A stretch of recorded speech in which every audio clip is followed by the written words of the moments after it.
Hello students, welcome to Brightwheels Coaching. আজি আমি বিশ্বনাথ ডিষ্ট্ৰিক্টৰ 2023-24 হৈ যোৱা প্ৰি ফাইনেলত হৈ যোৱা জেনেৰেল সায়েন্সৰ কোৱেশ্চন পেপাৰখন আজি আমি আলোচনা কৰিম। তাত থকা 45টা কোৱেশ্চন MCQ 45টা কোৱেশ্চন আজি কম সময়ত কেনেকৈ আমি সলভ কৰিব পাৰি সেইমতে আমি আজি সলভ কৰিম। আমি অলৰেডি হোজাই ডিষ্ট্ৰিক্টৰ জেনেৰেল সায়েন্স আৰু কামৰূপ মেট্ৰৰ কুৱেশ্যন আমি অলৰেডি আলোচনা কৰিলোঁ। তোমালোকে চেনেলৰ প্লেলিষ্টত গ'লে ছায়েন্সৰ প্লেলিষ্টত গ'লে এইখন তোমালোকে দুখন কুৱেশ্যন পেপাৰ পাবা। আজি আমি বিশ্বনাথ ডিষ্ট্ৰিক্টৰ কুৱেশ্যন পেপাৰ চাম। গতিকে ব'লা আমি কুৱেশ্যনখিনি সলভ কৰিবলৈ যাওঁ। 1 নম্বৰ কুৱেশ্যন তোমালোকে চোৱা, লেড নাইট্ৰেটৰ তাপীয় বিযোজনত তলৰ কোনটো উৎপন্ন হয়?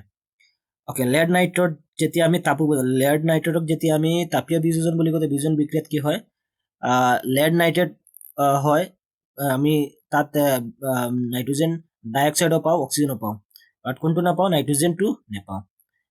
ইয়াত চোৱা কি হৈছে, লেড নাইট্ৰেট তাপীয় বিযোজনৰ তলৰ কোনটো উৎপন্ন হয়? উৎপন্নটো এই তিনিটাই হয়, কোনটো নহয়? প্ৰশ্নটো হ'ব লাগিছিল কোনটো উৎপন্ন নহয়, right? which of the following will not be produced on the thermal decomposition of lead nitrate? এইটো প্ৰশ্নটো এনেকৈ হ'ব লাগিছিল যে লেড নাইট্ৰেট তাপীয় বিযোজনৰ তলৰ কোনটো উৎপন্ন নহয়। তো এইটো যদি হয় তেতিয়াহ'লে আনসাৰ কি হ'ব? আমাৰ এইটোতো হয়, আমাৰ লেড অক্সাইডো হয়, আমাৰ নাইট্ৰোজেন ডাইঅক্সাইডো উৎপন্ন হয়, অক্সিজেন উৎপন্ন হয়। তো কোনটো নহয়? নাইট্ৰোজেন উৎপন্ন হয়। তো অপশ্যনটো কি হৈ গ'ল? চি। প্ৰশ্নটো কি যে লেড নাইট্ৰেট তাপীয় বিযোজনৰ তলত কোনটো উৎপন্ন নহয়? তো অপশ্যন কোনটো হ'ব? নাইট্ৰোজেন উৎপন্ন নহয়। Option C will be right answer. I hope প্ৰশ্নটো বুজি পাইছা তোমালোকে। Next question 2 number, barium chloride plus hydrogen সালফেটে বেৰিয়াম সালফেট হাইড্ৰক্লৰিক এচিড বনে। এইটো এৰৰটো বাকী আছে। তো বেৰিয়াম ক্লৰাইড প্লাছ হাইড্ৰোজেন সালফেটে বিক্ৰিয়া কৰি পেলাই barium sulphate plus hydrochloric acid বনায়। তো চোৱা, ইয়াত বেৰিয়াম ক্লৰাইডৰ পৰা বেৰিয়াম গুচি গ'ল আৰু হাইড্ৰোজেন সালফেটৰ পৰা হাইড্ৰোজেন আহিলে। তো দুটা মৌলৰ অপহৰিত হৈছে। তো দুটা মৌল অপহৰণ হৈছে যেতিয়া এইটো কেনেকুৱা বিক্ৰিয়া? দ্বি অপহৰণ বিক্ৰিয়া। আৰু ইয়াত বেৰিয়াম সালফেট যিটো সৃষ্টি হ'ল এইটো কেনেকুৱা? এইটো অধক্ষেপণ বিক্ৰিয়া। এইটোত অধক্ষেপো সৃষ্টি হৈছে। গতিকে একেলগে দুটা বিক্ৰিয়া, কাৰণ বেৰিয়াম সালফেটটো কি অধক্ষেপ সৃষ্টি হয়। তো তেনেকৈ যদি চিন্তা কৰা যায় তেতিয়াহ'লে দেখা গ'ল এইটো দ্বি অপহৰণ বিক্ৰিয়া হয়, লগতে অধক্ষেপণ বিক্ৰিয়া হয়। তোমালোকে জানা দ্বি অপহৰণ বিক্ৰিয়াক আমি অধক্ষেপণ বিক্ৰিয়া বুলি ক'ব পাৰি। তো সেইকাৰণে যদি আমি চাওঁ তেতিয়াহ'লে ডি অপশ্যন হৈ যাব right. B and C is right. সেইটোৰ পৰা চালে বি আৰু চি যিহেতু ৰাইট হৈছে, গতিকে option D will be right. Both B and C, B আৰু চি দুইটা সত্য, গতিকে কুৱেশ্যন নম্বৰ 2ৰ আনসাৰ হৈ যাব গৈ পেলাই কোনটো হ'ব? আমাৰ option D will be right answer, য'ত বি দুইটা কৈছে, আমাৰ কোন বি আৰু চি সত্য। আই হোপ তোমালোকে প্ৰশ্নটো বুজি পাইছা। নেক্সট 3 নম্বৰ কুৱেশ্যন, তলৰ কোনবিধ যৌগক পানীৰ স্থায়ী কঠিনতা দূৰ কৰিবলৈ ব্যৱহাৰ কৰা হয়? পানীৰ স্থায়ী কঠিনতা দূৰ কৰিবলৈ কাপোৰ ধোৱা ছ'ডা ব্যৱহাৰ কৰা হয়। তোমালোকে যেতিয়া আমি ক্লাছ কৰিছিলোঁ ব্ৰাইটৱেলছ কোচিঙত, তেতিয়া তোমালোকক আমি এইখিনি এক্সপ্লেইন কৰিছিলোঁ যে কাপোৰ ধোৱা ছ'ডা কি কৰা হয়? পানীৰ স্থায়ী কঠিনতা দূৰ কৰিবলৈ ব্যৱহাৰ কৰা হয়। অ'কে, নেক্সট কুৱেশ্যন চোৱা তোমালোকে, কুৱেশ্যন নম্বৰ 4, তলত উল্লেখিত দ্ৰৱসমূহ pH-ৰ মানৰ শুদ্ধ ক্ৰমটো ওলাব লাগে। তাৰমানে pH-ৰ মান তোমালোকে জানা, pH ক'ৰ পৰা হয়? 0 to 40 লৈকে চলে। মাজত কোন থাকে? 7। ইয়াৰ পৰা এলৈকে এচিড, 7ৰ পৰা 14 লৈকে কিমান হয়? কাৰক। আচ্ছা, ইয়াত চোৱা পানীৰ পাচক ৰস, তো পাচক ৰসৰ চবতকে বেছি দিছে। তো তোমালোকে জানা পাচক ৰসৰ pH কিমান? 1, নেমু ৰসৰ পাচক 2, আৰু বিশুদ্ধ পানীৰ 7.2। দেখা গ'ল যে চবতকে কম pH যদি কওঁ আমি, তেতিয়াহ'লে চবতকে বেছি pH হৈ গ'ল, মানে আমি যদি চাওঁ তেতিয়াহ'লে চবতকে ইয়াত কৈছে তলত উল্লেখিত দ্ৰৱসমূহৰ pH-ৰ মানৰ শুদ্ধ ক্ৰমটো যদি আমি চাওঁ, তো pH-ৰ ভেলুৰ কথা যদি আমি চাওঁ, তো চবতকে বেছি যিটো pH-ৰ মান এইটো 7 হয়, এইটো 7 পইণ্ট সামথিং হয়। গতিকে চবতকে বেছি হ'ব কাৰ?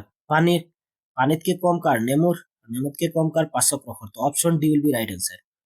চবতকে বেছি ইয়াত কৈছে pH-ৰ মানৰ শুদ্ধ ক্ৰমটো, শুদ্ধ ক্ৰম মানে pH একচুৱেলি চবতকে বেছি কোন? বেছি দেখাই আছে, তাৰমানে চবতকে বেছি আমাৰ 7 পইণ্ট সামথিং হয় কাৰ? পানীৰ, বিশুদ্ধ পানী। তাতকে কম কাৰ? pH, নেমু ৰসৰ pH হৈছে 2, পাচক ৰসৰ pH হৈছে 1। Therefore option D will be right answer. Okay, next question 5, the color of the solution recognize zinc metal with copper sulfate solution কি কৈছে আমাৰ solution will be, তাৰমানে জিংক ধাতুৰে কপাৰ সালফেট দ্ৰৱৰ লগত বিক্ৰিয়া কৰিলে বৰণটো কেনেকুৱা? যেতিয়া জিংক ধাতুৱে যেতিয়া বিক্ৰিয়া কৰিব কাৰ লগত? কপাৰ সালফেটৰ লগত, তেতিয়াহ'লে কি বনিব? আমাৰ জিংক সালফেট বনিব। তো জিংক সালফেটৰ যিটো বৰণ হয় সেইটো কালাৰলেছ হয়। কেনেকুৱা হয়? জিংক সালফেটৰ কালাৰলেছ, বৰণহীন হয়। Option B will be right answer. Next 6 number অম্লৰাজ গাঢ় হাইড্ৰক্লৰিক আৰু হাইড্ৰজেন নাইট্ৰেটৰ অনুপাত তোমালোকে কিতাপত পাইছে এনেকৈ বক্স এটাৰ মাজত আছিল এইটো অম্লৰাজত কি হয় হাইড্ৰক্লৰিক আৰু হাইড্ৰজেন নাইট্ৰেটৰ যিটো গাঢ়তা আছে তাৰ যিটো অনুপাত সেইটো সদায় 3:1 3 যদি হাইড্ৰক্লৰিক হয় তেতিয়াহ'লে 1 হ'ব হাইড্ৰজেন নাইট্ৰেট গতিকে option B will be right answer next question 7 sulphide আকৰৰ পৰা ধাতু নিষ্কাশন কৰোঁতে আকৰটো ধাতৱ অক্সাইডলৈ পৰিৱৰ্তন কৰা হয় এই পদ্ধতিটো তোমালোকে জানা সালফাইড আকৰক আমি কি কৰোঁ বায়ুৰ উপস্থিতিত ইয়াক ধাতৱ অক্সাইডলৈ ৰূপান্তৰিত কৰা হয় গতিকে সেই প্ৰচেছটো কি আছিল তাপ জাৰণ বিক্ৰিয়া option D will be right answer next question number 8 তলৰ ধাতুৰ সক্ৰিয়তাৰ শুদ্ধ ক্ৰম তোমালোকে ছডিয়াম মেগনেছিয়াম এলুমিনিয়াম এনেকৈ চিৰিয়েল এটা শুদ্ধ ক্ৰম এটা কিতাপত পাইছিলা তাৰ তুলনাত যদি দেখা যায় চবতকৈ বেছি কি হয় চবৰ আগতে ওপৰত ছডিয়াম লাষ্টত আমাৰ গল্ড চিলভাৰ গল্ড এনেকৈ আমাৰ আহি যায় তেতিয়াহ'লে একেবাৰে ওপৰত হ'ব চিলভাৰ আৰু লাষ্টত হ'ব গল্ড ওপৰত হ'ব চবৰ ওপৰত হ'ব পটাছিয়াম লাষ্টত হ'ব চিলভাৰ তো ইয়াত দেখা গৈছে পটাছিয়াম চবৰ আগত আছে বাট চিলভাৰ মাজত আহিছে জিংক পিছত এইটো হ'ব নোৱাৰে পটাছিয়াম হয় কিন্তু চিলভাৰ লাষ্টত যাব লাগিব গতিকে এইটো জিংক পটাছিয়ামৰ কম হয় নহয় গতিকে এইটো নহয় এইটো জিংকৰো বেছি হ'ব নোৱাৰে তো অপশ্যন কোনটো হৈ যাব গৈ পেলাই এইটো ডি আৰু চবতকৈ বেছি পটাছিয়ামতকৈ কম জিংকতকৈ কম কপাৰ আৰু কপাৰতকৈ কম কোন চিলভাৰ গতিকে option D will be right answer I hope প্ৰশ্নটো তোমালোকে বুজি পাইছা অ'কে নেক্সট কুৱেশ্যন তলৰ কোনটো হাইড্ৰকাৰ্বনে যোগাত্মক বিক্ৰিয়া নেদেখুৱায় যোগাত্মক বিক্ৰিয়া কোনবিলাকে নেদেখুৱায় তোমালোকে জানা যোগাত্মক বিক্ৰিয়া দেখায় কোনবিলাকে যিবিলাক ডাবল বন বা ট্ৰিপল বন মানে অসম্পৃক্ত আছে যিবিলাক কি হয় ডাবল বন বা ট্ৰিপল বন যিবিলাক অসম্পৃক্ত হাইড্ৰকাৰ্বন সেইবিলাকে কি দেখায় যোগাত্মক বিক্ৰিয়া দেখায় তো এইটো অসম্পৃক্ত কাৰণ ethene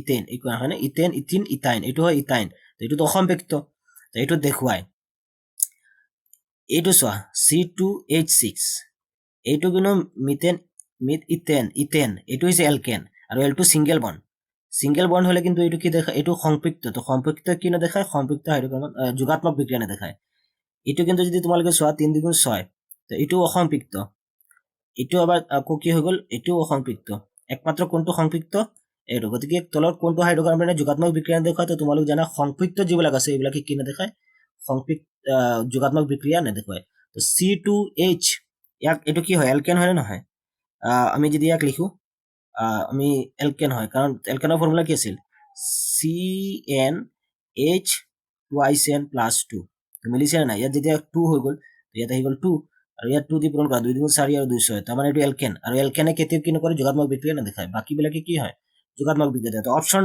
B will be right answer I hope তোমালোকে প্ৰশ্নটো বুজি পাইছা অপশ্যন কোনটো হ'ব option B will be right answer next 10 number question ইথানলৰ পৰা ইথিন প্ৰস্তুত কৰিবলৈ তলৰ কোনটো নিৰুদ্ধক দ্ৰব্য হিচাপে ব্যৱহাৰ কৰা হয় তো ইথানলৰ পৰা যেতিয়া আমি ইথিন বনাওঁ এইটো আছিল ইথানলটো আছিলে আমাৰ সংপৃক্ত তাৰ পৰা অসম্পৃক্ত ইথিন বনাম তো অসম্পৃক্ত বনাবলৈ হ'লে তাক আমি উচ্চ হিটত মানে টেম্পাৰেচাৰত আমি কি কৰিব লাগে গাঢ় সালফিউৰিক এচিড এড কৰি দিলে গাঢ় সালফিউৰিক এচিড এড কৰিলে কি হয় ইথিনলৈ কনভাৰ্ট হৈ যায় গতিকে option D will be right answer next question 11 number ৰন্ধনৰ সময়ত ব্যৱহৃত বৰ্তনৰ তলিত বাহিৰ ফালে কলা পৰা কিয়নো এইটো চোৱা এইটো হুজাই ডিষ্ট্ৰিক্টৰো ছেইম প্ৰশ্ন তাত কিয় পৰি যায় তলত ইয়াত কিয় কলা পৰি যায় বিকজ ইন্ধন সম্পূৰ্ণৰূপে দহন নহ'লে এইটো হৈ যায় তো option B will be right answer next 12 number 4টা কাৰ্বনৰ যৌগ বিউটাননত থকা কাৰ্যকৰীমূলক ছেইম প্ৰশ্ন হুজাইটো আছিল বিউটানন আছে তো কোন থাকিব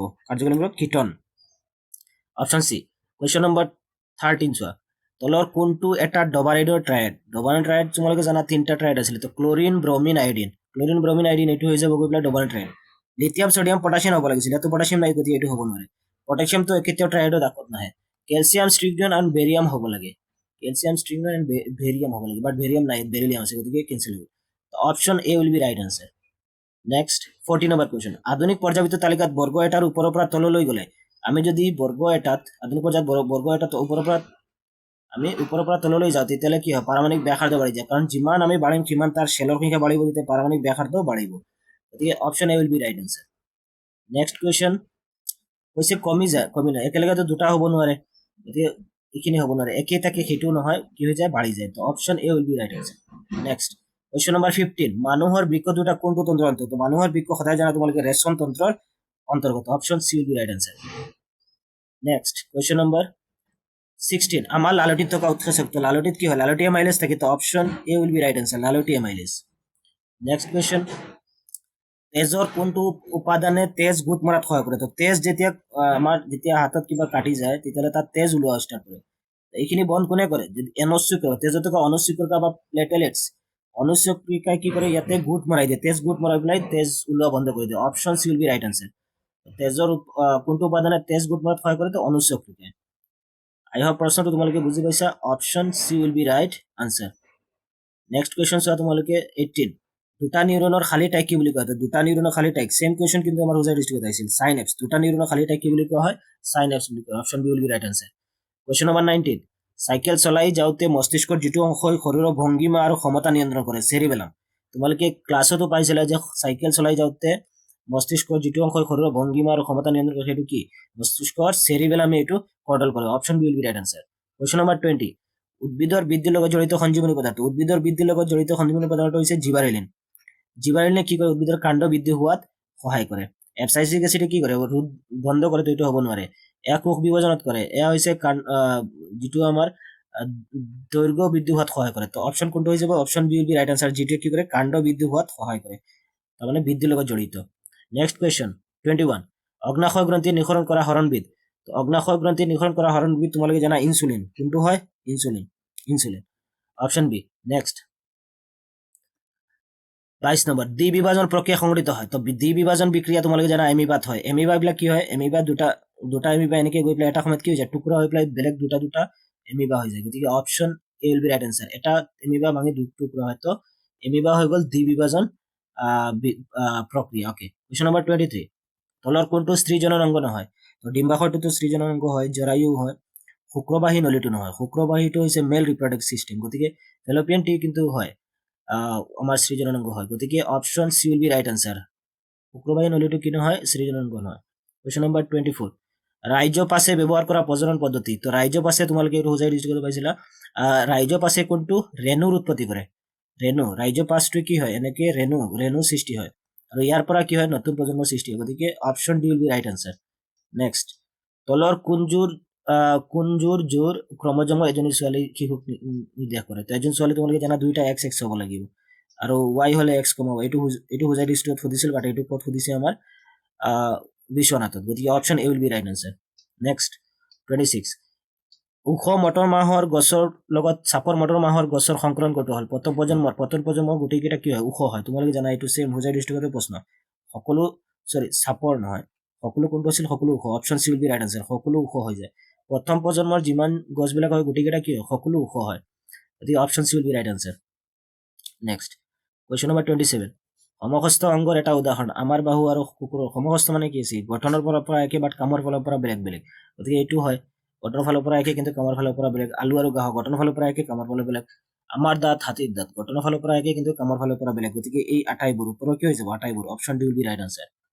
কুৱেশ্যন নম্বৰ 28, লক্ষ্যবস্তু এফ আৰু 2F ৰ মাজত ৰাখিলে লক্ষ্যবস্তু তোমালোকে জানা কেনেকুৱা দাপোন? অৱতল দাপোন। অৱতল দাপোন এইটো। অৱতল দাপোনৰ এইটো হৈ গ'ল আমাৰ 2 এফ, মানে আমাৰ ভাঁজ কেন্দ্ৰ, আৰু এয়া হৈ গ'ল এফ।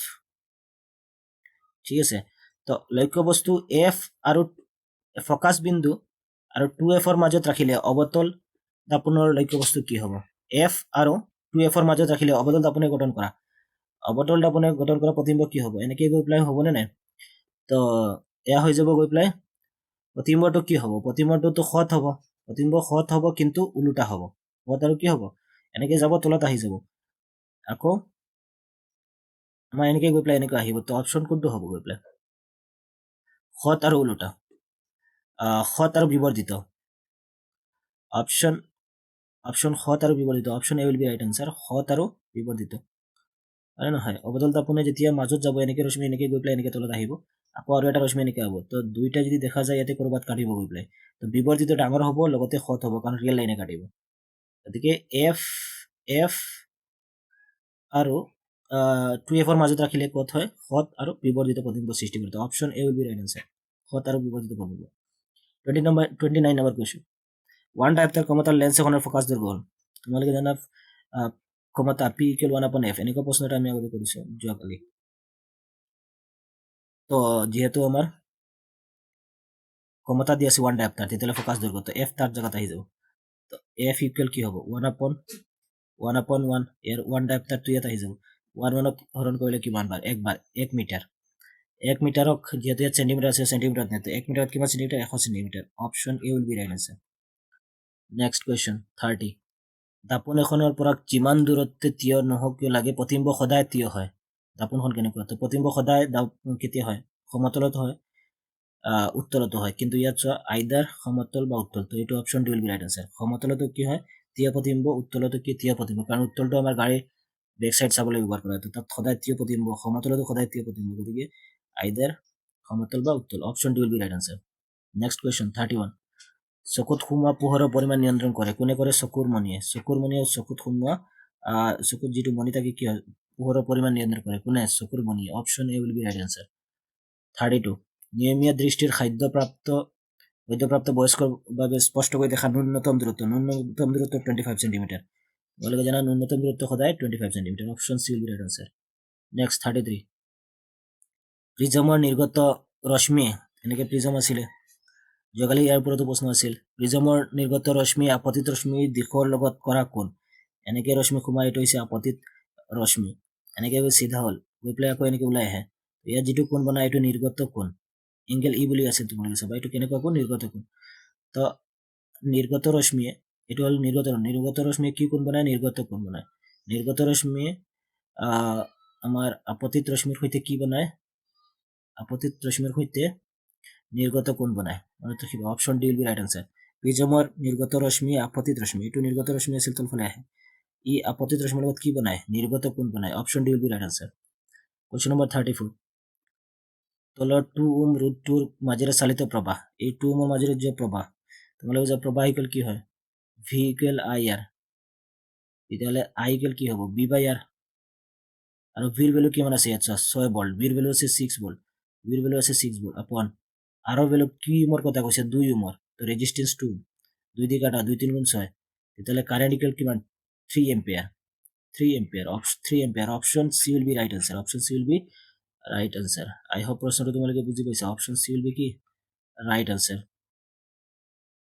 নেক্সট 35 টু চোৱা তোমালোকে চিত্ৰত দেখুৱাৰ দৰে এজন ছাত্ৰী R1 R2 R3 ৰোধযুক্ত তিনিডাল তাৰৰ বাবে ভি আৰু আই মানে বিভৱভেদ আৰু কাৰেণ্টৰ লেখ অংকন কৰিলে তলৰ শুদ্ধ ক্ৰমটো বিচাৰি ওলাব লাগে তো ইয়াত তোমালোকে চাই ক'ব লাগে ইপিনে ভল্টেজ আৰু ইপিনে হৈ গ'ল এম্পিয়াৰ কাৰেণ্ট তো আমি জানো কারেন্ট রেজিস্ট্যান্স কার উপর ডিপেন্ডেবল ভি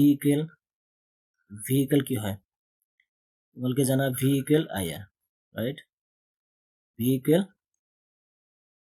কি ভি ইকুয়াল আই আর হয় ভি ইকুয়াল কি হয় আই আর হয় তেতিয়াহ'লে আমাৰ রেজিস্ট্যান্সটো আমি ওলাম তো ভি বাই কি আই আর ইকুয়াল কি হ'ব ভি বাই আই রাইট বা আমি এনেকে ক'ব পাৰি যাৰ ৰেজিস্ট্যান্স বেশি তাৰ কাৰেন্ট বেশি হয় না তো এনেকে ক'ব পাৰা আই ইকুয়াল ভি বাই আর যার রেজিস্ট্যান্স বেশি হ'ব তার কারেন্ট কি হ'ব কম হ'ব যার রেজিস্ট্যান্স বেশি তার কারেন্ট কম তো যার রেজিস্ট্যান্স বেশি তার কারেন্ট কম তো চোৱা ইয়াৰ ৰেজিস্ট্যান্স R2 কাৰেন্ট কম ইমানখিনি কাৰেন্ট আছে হয়নে এইটো হৈছে ভল্টেজ আৰু ইপিনে কাৰেন্ট তো কাৰেন্ট সবতকে কম ক'ত R2 কাৰেন্ট সবতকে কম সেইকাৰণে R2 কি হ'ব সবতকে বেছি রেজিস্ট্যান্স হ'ব তেতিয়াহ'লে ইয়াত যদি দেখা যায় R2 সবতকে বেছি কি হ'ব লাগিব রেজিস্ট্যান্স হ'ব লাগিব কাৰণ R2 কাৰেন্ট কম আছে হয়নে তাৰপিছত R1 ইয়াতকে বেছি ইয়াতকে কম রেজিস্ট্যান্স গতিকে কারেন্ট অকণ বাঢ়িলে ঠিক R1 কারেন্ট অকণ বেছি তো রেজিস্ট্যান্স R2 কে R1 কম বেছি নহয় R2 কে R1 রেজিস্ট্যান্স কম গতিকে কি হ'ব কারেন্ট ইয়াৰ তুলনাত বেছি হ'ব গতিকে R1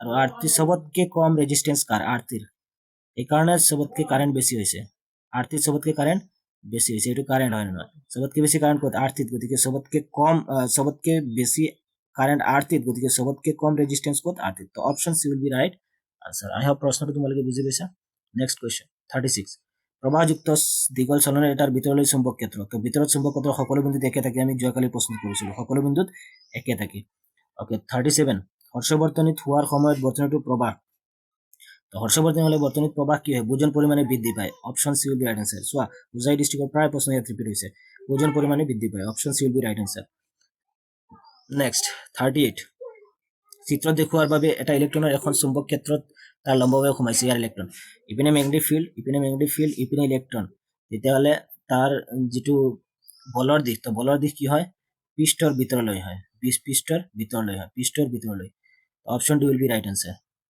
নেক্সট কুৱেশ্যন শক্তিৰ ভাল উৎস কেইটা হৈছে